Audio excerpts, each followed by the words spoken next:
Welcome to another Greenville County Library System Take and Make craft. Today we're going to learn how to make this beehive cross stitch. If you've never cross stitched before, don't worry, we'll cover all of the basics. And if you're already very experienced, you can go ahead and just start your project by following the pattern. So first of all, open up your kit and you'll see that you've got cloth, that's 14 count Aida cloth, an embroidery hoop, a needle, 4 different colors of thread, and of course the pattern and instructions. You'll also want to have a pair of scissors handy, so be sure to grab that before you begin. So now you're going to take that embroidery hoop and you're going to unscrew the top and bottom. Set the piece that had the screw in it on the bottom, and then you're going to take your Aida cloth and just gently put it over the top. Make sure that it's centered. Then you'll take that second hoop and push it in. It's going to go inside that loop.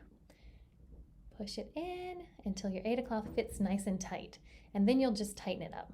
Now if you wanted to, you can iron out your cloth to make it nice and straight. Just make sure that you use a towel in between the Aida cloth and your iron. So keep tightening until it's nice and taut. You want that cloth to be perfectly tight there. That'll make working with it a lot easier. You can also fold the Aida cloth in half and then half again to mark the center of your cloth, or you can count the squares to find the center of your cloth. You just want to make sure that you center your pattern. I often like to put the pattern over my hoop and sort of mark with a light pencil. The thread that you were provided is 6-strand embroidery thread. We're actually only going to use 2 strands at a time while we're doing the cross stitch, so you're going to wind up separating the strands. Now before you do this, go ahead and measure a length of thread from the tips of your fingers to about your elbow or a little longer. You don't want to be working with a length much longer than that at a time because it gets a bit overwhelming and more easily tangles while you're cross stitching.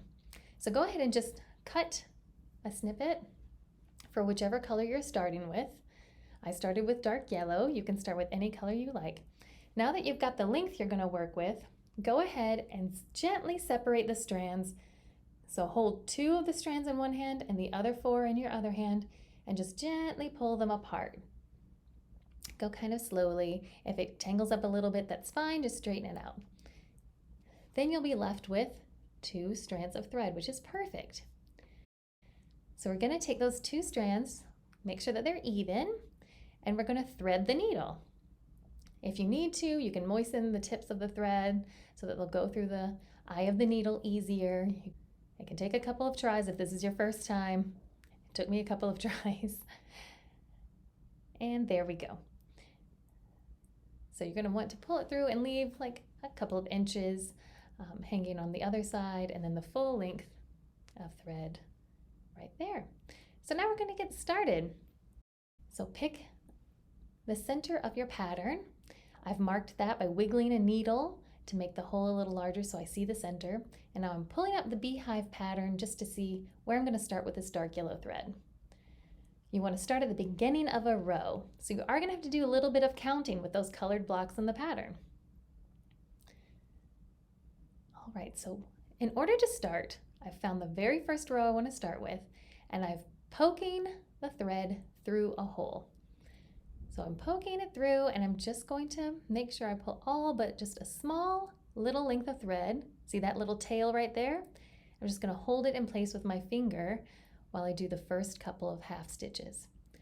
So you start from the bottom left of a square and you're pulling diagonally to the top right. So it should just look like a little slash. Now we're going to do a whole row of these half slashes like this.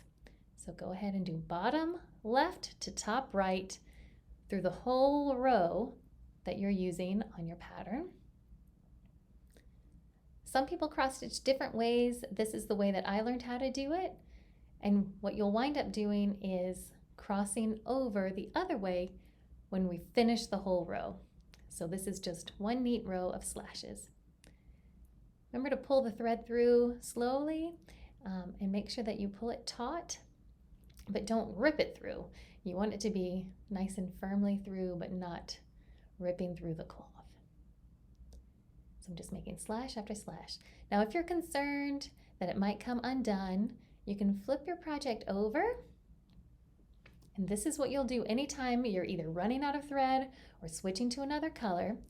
You skip over the first slash that you did and you just pull the needle through a couple of the stitches on the back.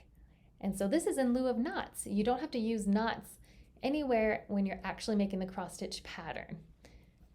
You're just pulling some extra thread through and it will stay in place. You'll be amazed. So now you don't have to hold on to that tail anymore. You can just keep on stitching. I'm going to keep making that whole row of these diagonal slashes.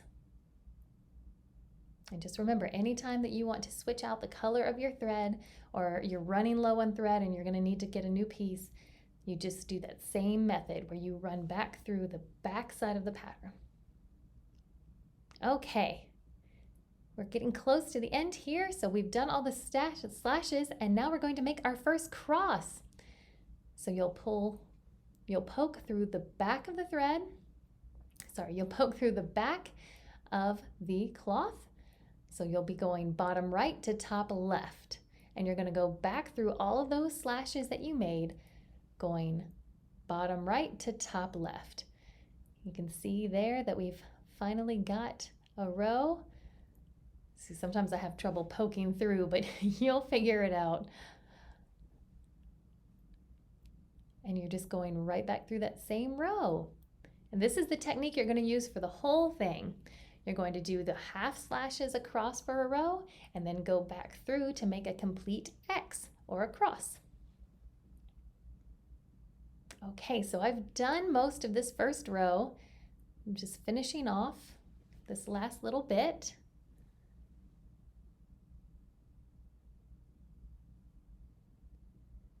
Okay, this is my last cross, and I've finished my first row of the beehive pattern, like so.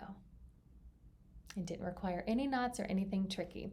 And so now I'm done with this row. I'm running a little low on thread, so I'm doing just like I mentioned before, and just poking my needle through the last few stitches on the back side. And now, because I'm going to be using a different color, getting a longer length of thread, I just snip it relatively close. See there, I'm not leaving too much there, just to keep my back nice and neat. Okay, and so now I've got all my thread for the first part of the beehive cross stitch. I've got a nice little pattern going. Now I just want to show you what it's like when you're doing the individual bees off to the side. They're a little bit different. So you can do the half slash method for the 3 little bee bodies in a row, or you can just go ahead and do the full cross at once. And that's what I'm doing here. So I do my bottom left, top right, and then I go right back and I do bottom right to top left. Since there are only 3 stitches, you can do it either way. Now we're going to do something familiar. We run that thread and the needle underneath the back, and then I'm going to snip that length of thread. So we've done that before. It's exactly the same, even though it just looks a little different.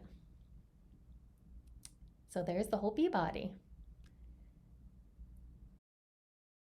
All right, so now I've done the entire pattern, including these little half stitch trails. Those are easy. They are just the same as what you did with the beginning of your cross stitch, just a half stitch. All you do is you don't complete it by going back through.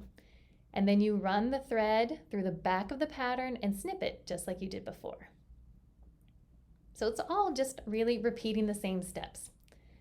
Now that I'm done, I can either take everything off of the embroidery hoop, iron it, tape down the edges and frame it, or I can cut around the edge and then sew that and use the embroidery hoop to hang my finished piece. So cut it and leave about 2 inches around the side, a little bit longer than what I did. I cut it a little close. And now you're just going to fold it inwards towards the back, and you're going to take 4 strands of thread, it doesn't matter what color, any thread that you've got, 4 strands worth, and you're just going to pull it through some of those folds. Now this is the one time in cross stitch you will need to do a little knot. So you're going to make a knot right here, and then you're going to just stitch all around the back, stitch pretty tightly. So you will kind of want to tug on this to make sure that it stays flat against the back. You're going to want to display your beautiful cross stitch. We're just going to do that all the way around. So just up through the folds and under. So a very simple stitch. Up and over, absolutely nothing complicated. Just be sure to pull that thread tight. Okay, up and over. See, very simple stitches. Okay, so now we've done the entire thing in the back. See how easy that looks? It's just simple straight stitches, and we've pulled it nice and tight so you can't see it from the front. And to finish it off, I'm just going to add one extra stitch here and tie a simple knot. You can just use your needle and easily loop it around. Loop it through, and there's your simple knot. Just going to hold it so it stays close. And that will keep the fabric in place nicely for years to come. It'll be beautiful to put on display. And again, remember, you can tape it down if you prefer. You can take it out of the hoop if you prefer, but this way I can just hang it up like so. So this is the finished product. You did it. So you could see it was basically one easy step, and you just repeated it over and over with different colors. Now we hope that you'll enjoy even more cross-stitch patterns in the future. You can check out additional resources with the library, including some of our online resources and databases, as well as checking out books on the topic. We have books available in print form and, of course, ebook as well. So thank you so much for joining us today, and we hope that you'll come back and enjoy another wonderful Take and Make craft. Thanks so much. Bye-bye.